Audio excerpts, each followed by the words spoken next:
Welcome to ReReview, where we watch movies from our past with a perspective from today. Your hosts are Matt, Bobby, and Austin, and we love the films from our youth, so we're taking a look back to see if they still hold up. Halloween movie month continues with one that I was definitely afraid to see. Today we're discussing Sinister. It was released in 2012, directed by Scott Derrickson. It stars Ethan Hawke, Juliet, Rylance, and James Ransone. This movie is about an author digging into true crime stories and, well, just scaring Austin. Now, this is a fair warning. We're spoiling an 11-year-old movie, so if you haven't seen it, we will be revealing key plot points. Jeez Louise, Matt. It's like, so here's, okay. How do I even, I feel like when it comes to Halloween movies and horror, and I feel like even when years past, when we've been doing our Halloween months, I like when Halloween is fun. This wasn't fun? Child murder and family genocide, not fun? You know what's not fun? The things you just said. The things my favorite part. Okay, Bobby, we're going to get into the therapy that you need to have later on here. I like going to bed at night. I like being able to sleep without dangerous thoughts of creepy creatures that want to possess your child and create some weird tale so you could be on a Super 8 film. None of that stuff makes me feel good. But let's just we'll get into the story and you'll see why Austin is insane. Bobby, what's your just initial vibe of this movie? First takeaway. No, I mean, I liked it. I thought it moved relatively quickly. I mean, it definitely falls into a lot of like the horror tropes where it's like, no, don't do that. No, you shouldn't be doing that. Nope, stop. We kind of were guessing a lot of what was going to happen. I'm going to admit, this is my first time seeing Sinister. What about for you, Bobby? I have only seen a small part of it, and I said, nope, not going to do this right now. I understand why you said no. But Matt, you've seen it how many times? I usually watch it every Halloween since I watched it in theater. So that was watch it every Halloween? Yeah, dude. I do my 30 days of Halloween, 31 nights of Halloween, and like this is always on my list. I think it's impressive you do that, but Halloween should be fun, my man. It should be fun. Hey, I have Hocus Pocus in that list, just the same. Do you do like a back-to-back with these two just to try to rinse out the evil? How's that? I'm going to just call it straight up evil. Okay, let's get into the story. This movie, okay, you're an author. Your goal in life is to be famous and write books, and you have a family. But you happen to also like true crime. Would you go live in the house where people got murdered because you want to write a book? Are you signing up for that, Bobby? No, I am not signing up for that. I mean, the glorious thing about the internet is that you could be anywhere, typing away and doing research and Zooming with. He's like, I can see it from Street View. Well, I mean, if we get into the supernatural nature of this, that wouldn't protect you, Bobby. Yeah, there it is. To be fair, they were not murdered in the house, so it's fine. Yeah, I'd rather take my chances being far away. But okay, it's a beautiful house, and it's like half the price of all the other houses in the market. You wouldn't take it? One murder of a family. Maybe I'd take it in this real estate market. Oh, it hurts. It hurts. Does that fall under things that real estate agents have to disclose? Like legally, there was murders that happened here? I believe so, yeah. Yeah. There's like being passionate about your job, and then there's just okay, we're introduced to Ethan Hawke's character. What's his name again? I'm forgetting. Ellison. And the first thing we kind of get is they're moving into this house, and we get introduced to the police officers who is clearly God Ellison has a conflict with. It seems like a historical conflict because the cops feel that he paints them in a bad light. But we talked about this. It's sort of, he was doing the Serial podcast before this exists. This is kind of what that movie is along. Yeah, I didn't really understand that. Like, what were they talking about? Like, the cop said something about, or like his work, like, made it harder for them. And like, I don't know, there's something weird going on there that I didn't quite get.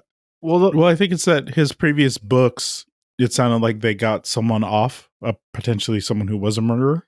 Yeah, that's what it sounded like to me. Like, Well, that's how you guys interpreted that too? Well, it was like, so in even the sheriff was like, Kentucky Blood, you did a good job there. Your investigation helped, solve a murder, right?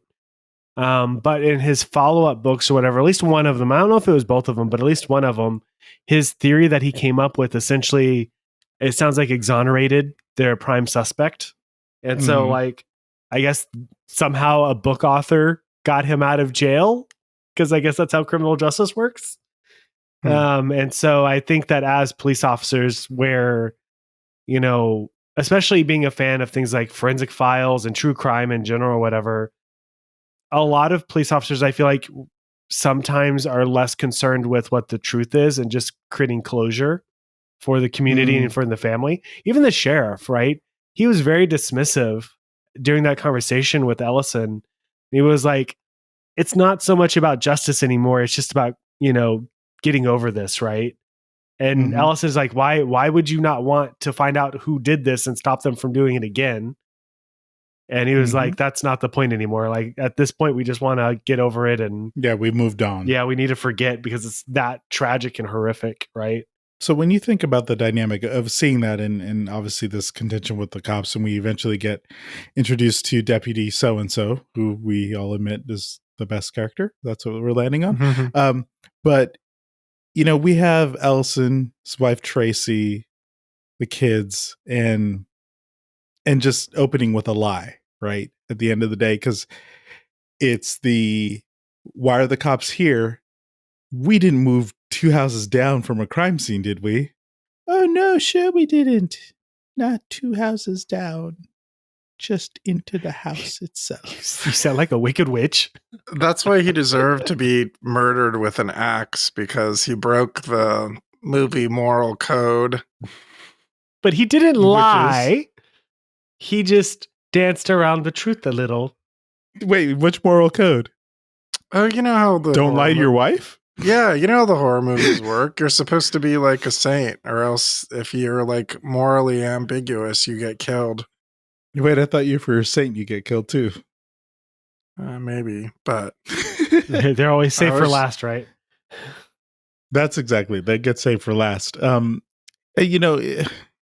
We get into this house, and obviously it's going to be a character in and of itself, and we see the tree, and the tree is in its broken state in the same way that, we get introduced to the video at the beginning. And it's just that creep factor. I think, Matt, you mentioned, like, why didn't they cut that down? Yeah, it kind of feels like, just especially considering the sheriff's mentality on things, it just kind of feels like, I know it kind of happens a lot whenever there's truly horrific crimes that happen. Like a John Wayne Gacy house or something like that. They're just like, just level it, right? Yeah. It kind of feels like they would have done the same thing here, where they would have just leveled it, taken out the tree, like everything. But I guess for a horror movie to happen, you got to have that kind of stuff, right? So it's uncomfortable. It made Austin uncomfortable, because I think at that point is where we kind of started to get the music coming in. We were describing it sort of along the lines of, it felt very Nine Inch Nails, Trent Reznorous, but it looks like it was done by a different group of people. But it just had a vibe, and it started going, and I was already going, okay, the scary parts are coming. The scary parts are coming, because they were just ramping it up completely. Thinking of the house as a character, and we get lots of sounds and noises to elevate the creepiness. I didn't think the music was like as creepy as like I've heard in like some instances. Like some like, I don't know, like they do like the high pitch violin stuff. It's just so uncomfortable for so much of it and so long. It's just like I'm just sitting there like really uncomfortable. And some of this music I actually like kind of dug. I was like, oh hey, like this is like, he's like, I need this during my run. Like a rhythm and a beat to it. Like I was like, hey, this isn't too bad. Like I mean, They definitely obviously had that some in of it places. was definitely like creepy, but some of it was just kind of like, oh, all right. So for me, the discovery of the films, the 8mm films, seems so utterly convenient, but I guess that was the point, right? Mhm. This he's in this house and we learn about this path as it goes on, of why he's getting the creep stuff you know. Is the assumption here that the previous families encountered the same thing? Yeah, they're lucky it wasn't like a 20-year-old kid who found it. They'll be like, what is that? I don't know what that is. Like, I don't know how to work that. You were very impressed with his technical use of the projector. Yeah, like he was able to thread the thing right away and get it going. I'm like, oh, this guy has like previous reel-to-reel projector experience. Like, Maybe he was, working at the theater back in the day. If you find these movies, are you not going to the cops? I mean, he thought about it, right? I mean, he dialed it. I think that his desire for fame overrode any common sense. And I think that kind of at least bypasses Bobby's, trope, mention, right? Where like it's like the only way stuff like this happens is whenever you make mistakes, essentially. But Mhm. I feel like they did a good enough job, even from the very beginning, establishing Ellison's just devastating pursuit for fame to rekindle that 15 minutes that he had, back 10 years ago with Kentucky Blood. And so he so does. what was up with the video where he's like, "Oh, I'd rather cut my hands off than pursue this for money." Was that a lie, or did something change along the line? Because he was in his fame at that point. And now here we are 10 years later, he's lost all of that fame. He's just kind of like a has-been at this point. Mhm. I think when you're in that moment, you can be virtuous and, everything else. And then only in, the low parts do you kind of find out, how you really react to it, I guess. Mhm. I think even he, watching the videos back, he was rolling his eyes and scoffing at the idealism of his younger self, right? Mhm. Mhm. Well, I think we can get into each of the videos, and Matt, you probably have all the names written down, but it was a back to back. He's like, let's continue watching each single one of these. And then, but he left one out. I thought that was kind of odd. Cause the house got creepy on him, but we see the hanging first, right? What was that one called? That one was Family Hanging Out. It's a good name. Family Hanging Out, it was 2011. So it happened the year before this movie takes place. Okay. And then, so we get to see it. We're looking at some kind of what appears to be a contraption that's sawing the blades to hang the family because they were resting on the ground and then picking them up so that they die. And then we get to, was it the barbecue next? Yeah, Barbecue 79. Where we see people tied up in a vehicle and they get gassed and flamed In the car. in the car. Followed by Pool Party, yeah? Was it Pool Party or was it Sleepy Time? I can't remember, but I think it was Pool Party. yeah, Pool Party. I think Pool Party. So Pool Party is the one where we first get introduced to the boogeyman, right? The first time we see him, yeah, Mr. Boogie. So what was your initial reaction to seeing that character? From a design perspective, it wasn't anything too unique. I did like the introduction of him being inside the pool. Like as the people were being dragged, tied to the lawn chairs with the cement blocks at the bottom or whatever and being dragged into it, which I remember watching it for the first time and I was like, oh, I'm putting myself in that situation. I don't like it. I don't like the scenario of drowning that way. Nope. I mean, no version of drowning is good, but that was just horrifying. I would not pick that one. Yeah, I think the design was kind of so. It kind of reminded me of like a villain from Buffy the Vampire Slayer. Oh, yes, that is exactly it. Thank you for saying that. Like I can imagine he'd be like Mr. Sandman or something. It totally seems like Monster of the Week vibes. Now that you've done that, you've made me less concerned. Because Buffy will come to save the day. Bobby, did you like the character design for the boogeyman? I mean, I refuse to call him by his proper name. Boogie. That just reminds me of like what kids would call boogers. Like, you're gonna pick a boogie. Like, it was like, oh, like short for the boogeyman. But yeah, I mean, I agree with Matt. I mean, I think that he obviously had like the overly like angry looking face kind of mask thing. Mm-hmm. But I feel like something a little bit better could have been done there, frankly. It's, well, for me, it's creepy, but I think I've already said that. Then we get Sleepy Time, which is when they were tied down and throats were slit, right? Yeah. And then the one that there was a gap is Lawn Girl, Yeah. which Or I want to. lawn work. Oh, it's Lawn Work? Yeah. Yeah, okay. Where I was trying to understand, you got to pick up the lawnmower to do the killing with it, right? Like, how do you You could like, just it tilt doesn't it really up. roll over people that well. You could just like tilt it up a little bit from the back, like kind of angle it.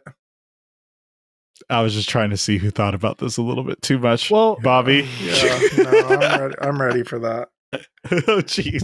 I don't know. I mean, the first thing that I thought of, I think the first time that I saw it was the scene from The Happening, where the M. Night Shyamalan movie, where like they all start committing suicide or whatever.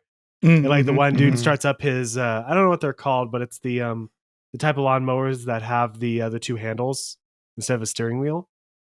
Oh, It has all the blades in like the front. And it's like a massive front. uh-huh. I don't know, grasshopper mower or something like that. But and like the dude just laid down on the ground in front of it as it was like going up by itself, and it ran him over. Nope. But then like, yeah, I just remember thinking like, you know, mowing as a kid, thinking about like, you know, I lived in like Arkansas or whatever. So like, you know, there'd be the occasional snake and stuff that would like pop out and like, you know, you'd run over it and like and shoot out the side. Oh, you know? yikes. And then like, Shoot you know, it into a bunch. you like tilt it back and you looked as the blade was going or whatever. You'd just be like, what would happen if like you just shoved your hand in there or something, you know? Aye. Okay, so assuming you have kids and assuming Boogie's coming after you. Well, it'd be a new way, right? Because it wouldn't use the same pattern. So, okay, first I'll go with, if it was one of the ones we saw in the movie, which one are you choosing? And if, because it has to be a new way, what is a new method that you want your child to kill you? Yikes. Did you seriously like want us to pick which one we want to die? Which one was the worst? I choose axe. I think that's getting dismembered by an axe. I think that's better. But what if she's really bad at it, and so like it takes like 15 whacks before you're. Yikes. So, Bobby, you'd say that the axe one is the worst one out of all? No, I say that that's the one I would choose. I would definitely not choose fire, and I sure wouldn't like drowning either. Drowning would be the worst. Fire would be terrible as well, but damn, that drowning, that just seems like wickedness. Matt? I mean, that's basically. I mean, like, but the hanging isn't instantaneous either, is it? No, not like that. Because usually, like with hangings or whatever, the idea was that there is a higher possibility that you would break your neck on the way down. Mm-hmm, but that's because, like, you know, the whiplash force of falling through like a trapdoor or something. But because it was a little girl doing it, I guess I just kind of jumped there, huh? No, they like slowly lifted up. Yeah, it slowly lifted up because like it was using leverage, right?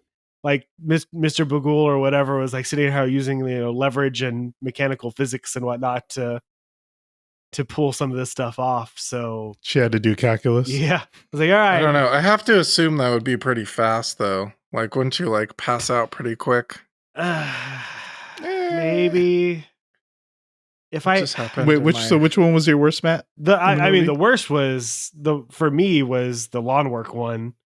I mean, just having like that spinning blade. Are you guys seeing a light go on and off in my house right now? No, geez. Yeah, of course we are. I'm not kidding. That just happened right now. Oh, that's fantastic. I swear, if we see like your daughter walking in the background, I'm out. And this is where, like, you know, Austin's little, you know, how, like, what's the new method? We're about to find out, I guess. Like, you using, you know, you. It's gonna. I'm gonna be electrocuted. Oh, great! Oh, this is fantastic. I don't like this. So I do want to ask, why is Deputy So-and-so the best part for you, Matt?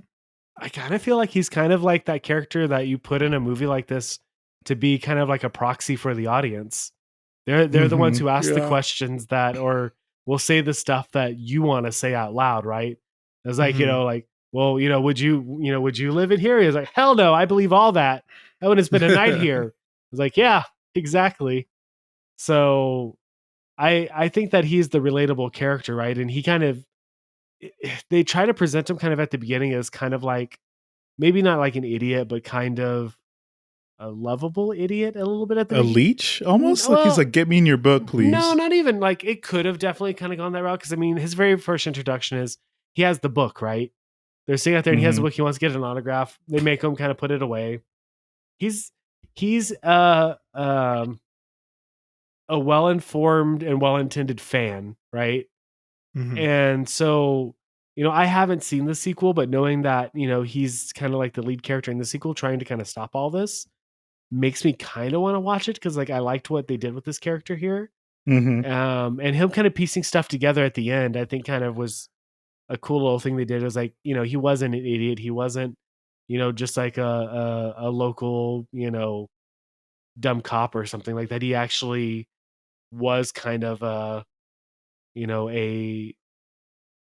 valid resource, right? Yeah, because a lot of the stuff he provided the information, which technically most cops probably could have provided that. He hooked him up with the college professor, Vincent D'Onofrio's character. He figured out, how I don't know what you call it, the curse works. So he was a good character, and he said all the stuff that, some of the funniest lines were from him, and some of the best, insights were from him. So just an overall good character, I think. Well, as we went through it, Bobby, how did you feel about the lore that was being presented? The backstory of Bagul. Yeah, I liked the whole like Bagul thing and the whole like ancient Babylonian Christian thing. Like that's always kind of creepy. But it lost me when they're trying to do the whole like you look at the image and it goes through the image and it being a gateway into the thing. Because I think we were asking, what would you do if there wasn't a kid involved? But I think from what I recall, what Kingpin said was that it's easier for him to get into kids. Right. Yeah. But see, I kind of like the whole like transferal through image thing. I kind of lost me a little bit on that, but I thought the whole Bagul thing was pretty interesting. Well, because of if it's supposed to be so ancient, there was a time when photographs didn't exist, right? So it was just from a crude drawing was sufficient for the transfer. I mean, I kind of like that aspect of it, to be honest. I like because it gives it a reason that we haven't heard of Bagul, technically. Or at least the way to try to teach us something new, to give us something else to be afraid of, right? Yeah, and it's because of the method of how he gains power. It's kind of like, it, right? From it, right? He gets all of his powers from the fear of, from the kids and the people around or whatever. And so it very much is, he gets his power from, being known. So it's the kind of thing where like, if you really want to get rid of Bagul, you destroy any evidence of him that's ever existed. You make sure people don't talk about it. You just let him be forgotten to history. But this kind of stuff, I guess, is where it kind of comes up. But there was kind of a sense where he like his power was a little bit convenient. Like, and now there's a film projector there. Like I can conjure film projector boxes. And so it kind of becomes sort of weird as to what his power set is. I guess, what did he do before that, right? Before film was invented? He's like, here goes a sketch of Beyond the Cave Wall, or right, the cave painting. Ye Old Scroll of Bagul. I do. I love the idea that someone just walks in and there's a scroll laying there.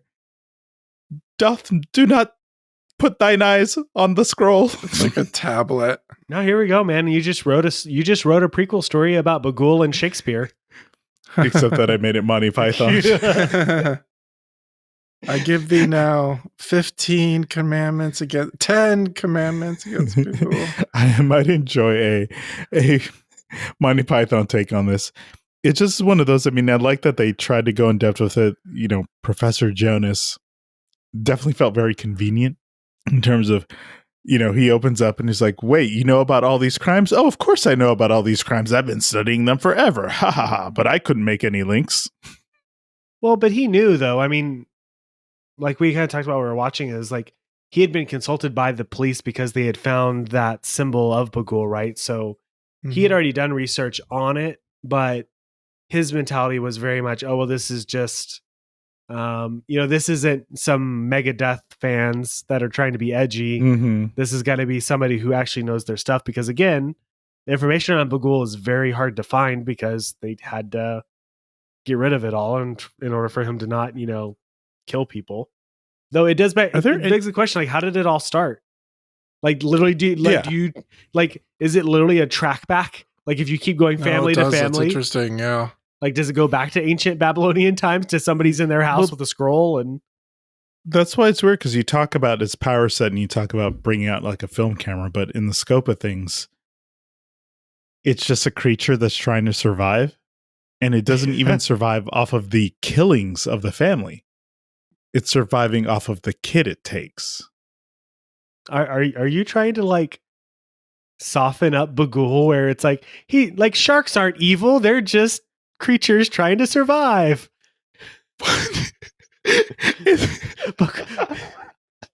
You got me. This is like a smaller scale of the house, where they all go to the house and they have to be sacrifices for the monsters. Cabin in the woods. Cabin in the woods. I mean, in a way, it is that. I guess. Yes, I am downplaying the creature because someone now has to be the Bagul sacrifice. Right, like he just yeah, definitely not it. His thing is to like creep you out in the place where you belong, but then also he just wants to kidnap your kid because the kid is acting as a battery, so he could just kind of continue living. Like, what do you think Bagul's doing on his off time? Is he just like playing video games? Maybe he's watching movies, right? Yeah. That's what he's doing. See, we're totally misunderstanding here. He's just an aspiring director, is all it is. Actually, that is exactly it. Not even the worst film director I've ever seen. So what happened when he watched Super 8? Was he pissed because that was a bunch of kids? he's like, boo! No kids are even dying in this movie. Boo! Okay, so let's talk about what happens at the end. Ultimately, Ellison and family suffer the wrath of Bagul, which was really just the wrath of their kid. Thank God. Are we satisfied with that ending? Yes. You can't. Oh, wow, Bobby, you answered too quick. Dang it. Why are you so satisfied with that ending, Bobby? For some reason, I was annoyed by like Ethan Hawke. Like, he just kept doing everything wrong, and then he'd get in big fights with his wife, and like, I was just tired of this guy, man. He deserves to die because he wants fame and fortune. Oh my gosh. Well, Matt, you talked about that dynamic between him and his wife, where she'd keep saying, "I support you" nonstop, but then they'd be arguing about like, why are we here? Yeah, it didn't like she said that she was there to support his dream of becoming an author, but she didn't really want to know what he was writing about. She didn't as soon as it became inconvenient, she instantly kind of just dropped stuff on him. So like I definitely, like, knowing that she died, I was just kind of like, That was pretty harsh, how she's like, your 15 minutes are probably over, dude. You have to realize that. You need people in your life that are honest with you. I need people in my life that's supportive of me, I guess. Yeah, but see, supporting in one or a different way. So, okay, if they just stayed in the main house, would they have just been having like Bagul parties nonstop? Like, Bagul couldn't do anything, right? They'd just be cruising. I mean, according to the logic here, yeah, they would have to. Well, okay, all right. Let me walk that back a little bit. So, Ellison would have to deal with ghost parties and stuff, and random dogs and scorpions. And his family who left him would get murdered. Trevor would go through his night terrors. Apparently, little girl is. I guess she could see the ghost because she saw Stephanie, right? And she just wants to paint. Yeah. Is that why the ghosts like screw with people to get them to move to a different house so they can murder them? Probably, but then it's kind of like, well, you have all this omnipotent power to generate, film projectors, you would think, you could just straight up just kill them. But I guess I don't know. It'd been interesting if that was kind of part of, I don't even know if he had a name, Vincent D'Onofrio's character, the professor. Professor Jonas. Like if he would have, My name is Jonas. Sorry. if he would have like explained, but I guess that would have given it away too early, right? Like that was kind of like, Right. that was kind of like the Saw moment at the end. It was like, but you moved and that triggered the event, right? It's like an NPC event or something. How does your daughter even learn how to mix chemicals to put you to sleep? I wondered about that watching it, because they had showed, because even they said that the other families had been drugged, but they didn't know what the drug was. When they showed his coffee being drugged, it was kind of like a glow in the dark green. Yeah. When you see later on Bagul pick up the daughter to take her into the projector area, his hand is covered in like glow in the dark green stuff. Oh, So like, is it like his blood, or because like that's like, it feels weird they couldn't identify. Let's not comment on what it is anymore. It is a fluid from his body. You have a couple other bodily fluid options to pick I'm from. very uncomfortable, and this movie just got extra dark. In the scope of Halloween, understanding Matt, I know you've got it on a 31 movies to watch list. I'm gonna start with Bobby. Bobby, are you telling people to watch this movie? I mean, it's pretty good. It's well paced. I mean, it is pretty creepy. I mean, if you like feeling uncomfortable for a little bit of time, then yeah, go for it. That's okay. I like it. If you like, if Bobby likes is a different thing. I'm waiting to hear Matt's justification, because I'm still like not a horror movie guy. They just make me uncomfortable, and this goes right along with it. Although like I was kind of like, I'm kind of tired of the video, like The Ring and this one, the video horror people. Okay, we need to line up all the video movies. Matt, are you telling people to watch Sinister? I mean, at this point, it's kind of obvious I'd have to say yes, right? To me, this movie checks off a lot of things that I like about this style of horror movie. I don't like movies that are excessively gory whenever it comes to horror movies. I feel like less is more when it comes to that. I like kind of like the detective aspect of this movie. There's like an it kind of feels like, Seven in that sense, right? It has that very like, he's trying to find out, it's a murder mystery in a sense until it becomes supernatural. Like you could have left the supernatural stuff and that still could have potentially been like a good like serial killer whodunit movie. I agree. I think that the characters are dislikable enough that you don't feel so bad by the end when they die. And I think that's kind of a good thing compared to like, I would have been bummed if by the end of this movie, Deputy so-and-so had died. I would have been really bummed. So I think, yeah, I guess I wish that the whole family was kind of like the deputy. No, because then you don't want them to die, and then yeah, but then that's what that's where the horror comes from, when you don't want them to die. But I wanted them all to die. Yeah, that's why you watch horror movies. You don't go the people make it. You want people to die in the sense that, and I guess kind of going back to what you said or whatever, it's, do they deserve it, right? Like, did they do something to trigger this? So obviously Ellison did things that triggered this event. So he kind of has I don't know if deserve it's the right word, but it's karma, right? He brought it upon himself. No, he deserved that. Wow. Okay. So understanding both of your point of views, I do not like movies like this, but I will say I also, this works. It does work. I don't like it. I don't like the way it makes me feel, but I get it. I think the things, Matt, you described are very important here, because lots of times I don't know, I feel like these movies can be too much, but they are too much because I probably don't watch enough of these films to be desensitized to it. I liked sort of the detective aspect of it. That was the thing that I wanted to keep going. I didn't need the supernatural piece, honestly. It could have been, like you said, real serial killers, something weird else going on.